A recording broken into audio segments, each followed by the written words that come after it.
let's just get started with this. So, again, the entry's quite nice, and again, it's quite unorthodox because you're basically hitting it off the leg drag. Okay, so I kind of give the person a leg drag, they think they're in a good position, and I set it off the leg drag. Okay, it'll make a lot more sense when I actually do it. Okay, so by leg drag, I mean he leg drags across here. Pretty much all of you know he'll come down, he then controls position passes. Okay, pretty much all of you should know what a leg drag is. If you don't know what a leg drag is, then we're going to have problems. Okay, so I'm playing on my side, my leg is on the outside here, and I'm offering up the leg drag. Okay, the first thing is my hand positioning. Okay, because when he leg drags, I need, so stand up a second, my hand needs to go behind his knee. If my hand doesn't go behind his knee, I'm fucked. Okay, so my hand will be here. Okay, there is other reasons why the hand is here, and we'll cover them because again, with this setup from the leg drag, most of you should know the setup for the inside Senkaku, and he throws the leg across to the inside here. Yeah. So when he leg drags, we've got to be aware of that shit anyway. So the hand should be there, okay, to get these kind of counter foot ups. So just show you real quick. I keep the hand here, so when he does bring the leg across here, to the go for the inside Senkaku here, I can catch, and I can do all this kind of stuff. So the arm's going to be there anyway, okay? We're going to look at that kind of counter stuff later on at another point anyway. I don't really want to look at it today. So I'm in the open guard position. He starts to leg drag. My hand comes behind the knee here. Okay. This doesn't look like a great position, but actually I'm pretty safe in this. Okay. What I want to do is I want to kick him away slightly with this leg, so I can move my hips. I want to start turning my hips back to face him now. Okay. So I kick and I turn to here. Okay. So now my leg is going across his hip line. My hips are pushing into his shin, and I have a hand underneath his knee here, okay? This is when we start looking for the knee separator. So it basically works on the idea of creating a triangle with the legs.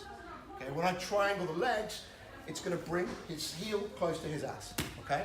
The knee separator we looked at last week involved not the hand being here, but the leg being here. It was the same thing. I put my shin on the back of his knee, and then I brought his heel towards his ass. That's the basic mechanics, okay? As soon as I'm here, I continue to turn. I will gable grip, or go palm to palm here, and I will start to push my hips in, and I'm going to look to lock off a triangle at this point here, okay? The finish, I just push my hips in, and I start to pull my hand up towards the ceiling here, okay? I'm not going to put it on properly.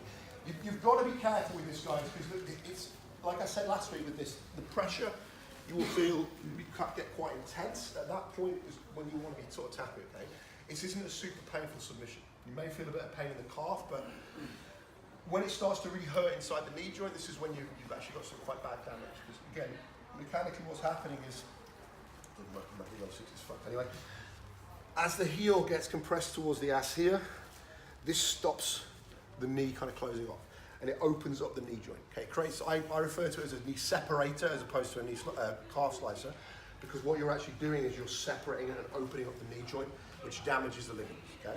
Calf slicer, okay, or calf crusher, for me, that is when you're just applying pressure to the calf. Knee separator is when you are placing something behind the knee and you're compressing the heel to the ass, okay? It's an important distinction to understand. So the way we set up is the same. As soon as he leg drags, my hand comes under here, okay? I go palm to palm, I'm gonna hip escape and I'm gonna turn back towards him, here, okay? So he's above me. Now I pull in, I lock off, and I start to apply the pressure. Okay? One more time. So again, we're playing the open guard and we're here. Okay? I need to push him away. As I push him away, I turn. Okay? So he takes his foot off the floor. If he keeps his foot on the floor, this is going to be very difficult to finish. I'm not going to be able to finish with him. We'll have to do something different. So I need to almost kind of scoop him on top of him. Okay? Grip. We lock off. And you apply the pressure. Does this make sense, guys?